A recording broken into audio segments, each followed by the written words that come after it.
Well, happy Friday. A beautiful sunrise here to start out the final Friday of summer. Fall will kick off on Sunday at 6:43 in the morning.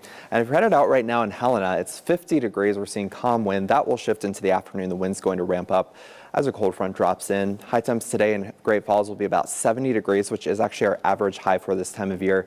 But check out the low for tonight, down to 36 degrees. We will be seeing our first 30s of the season, and we could see some patchy frost across north central Montana, especially if you're west of I-15. I'll show you those low temperatures in just a second, but we are looking at some clouds moving through ahead of that cold front. You saw that on the cameras there, but as we do head through the afternoon, temperatures will warm into the low to mid 60s for the high line, so it is going to be cooler because that front will come through earlier. And then Great Falls up to about 70 degrees this afternoon. If you're in northeastern Montana, 74 will be your high in Glasgow.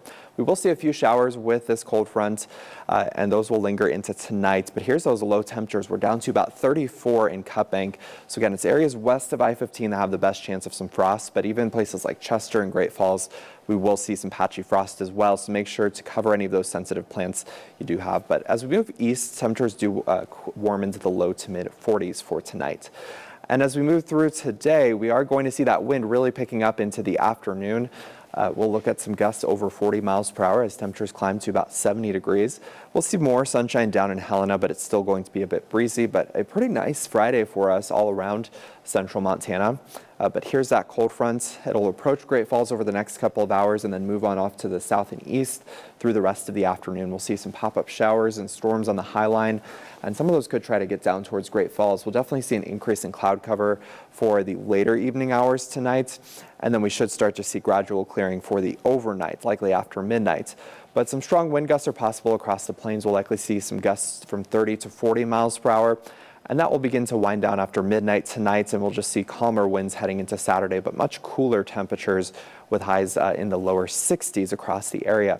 That is going to shift in a big way for next week. We've got a high pressure ridge that is going to be building into the west for a couple of days by next Wednesday and Thursday, and those temperatures will climb well above average. We're looking at highs back up into the 80s, and then going into next weekend, it does look like we'll see a cool down coming in. But really through the end of the month, the trend is going to be warmer than normal temperatures, so that means highs in the 70s and even some 80s, and also drier than normal conditions. I'm really not tracking any storms on our horizon for the next week or so.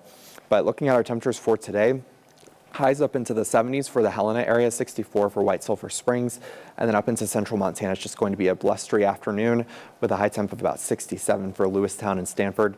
And then up on the high line, you'll have a cooler afternoon as well with highs in the low and mid 60s. And for northeastern Montana, a bit warmer with a high of 75 in Glasgow. We'll be looking at some showers moving in for the afternoon. And then as we move into the weekend, it's going to be a cool day for Saturday, only up to 63. The morning is going to be chilly, but a big warm up coming in for next week. Take a look at that stunning sky in Helena via the Opportunity Bank Montana weather cam. Stick around because we have more news and weather for you right after the break. From MTN News, you're watching Montana This Morning. If you're a golfer, how many balls do you think you